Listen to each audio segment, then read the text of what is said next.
തിരിച്ചെത്താൻ പുലർവേളയിലേക്ക് ഇനി ഒരു വൃക്ഷത്തെ സ്നേഹിക്കുന്ന ഒരു നാട്ടുകാരുടെ കഥയാണ് പറയാൻ വരുന്നത്. ആ വൃക്ഷത്തിന്റെ വില പാവം മാവേലിക്കരക്കാർ തിരിച്ചറിയാൻ വൈകി. അറിഞ്ഞപ്പോഴാകട്ടെ തൊട്ടും വണങ്ങിയും പ്രദക്ഷിണം വെച്ചും ആരാധിക്കുകയാണ്. ക്ഷേത്രമുറ്റത്ത് നിൽക്കുന്നത് അപൂർവമായ മഹാവില്യമാണെന്ന് തിരിച്ചറിഞ്ഞ മാവേലിക്കര മാന്നാർ ക്ഷേത്രം ഭാരവാഹികളുടെ കാര്യമാണ് പറഞ്ഞു വരുന്നത്.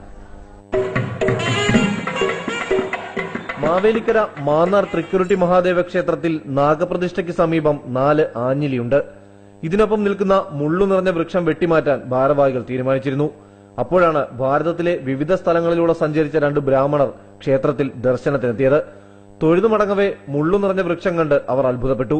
അവരിൽ നിന്നാണ് ഇത് മഹാവില്യം വൃക്ഷമാണെന്ന് ക്ഷേത്രം ഭാരവാഹികൾ തിരിച്ചറിഞ്ഞത്. വാരാണസി ഉൾപ്പെടെയുള്ള പുണ്യഭൂമിയിൽ കാണപ്പെടുന്ന വൃക്ഷമാണ് മഹാവില്യം. കൂവളത്തിന്റെ ഗണത്തിൽപ്പെടുന്ന ഇവയുടെ ഇലയും കായുമെല്ലാം ഔഷധ ഗുണമുള്ളതാണ്. പുരാണങ്ങളിലും താളിയോല ഗ്രന്ഥങ്ങളിലും മഹാവില്യത്തെക്കുറിച്ച് പരാമർശമുണ്ട്. ശിവനുമായി ബന്ധപ്പെട്ട വൃക്ഷമായാണ് പുരാണത്തിലെ സ്ഥാനം. കൂവളമാണ് ഏറ്റവും പ്രധാനപ്പെട്ടതെന്നാണ് നമ്മുടെയൊക്കെ ധാരണ.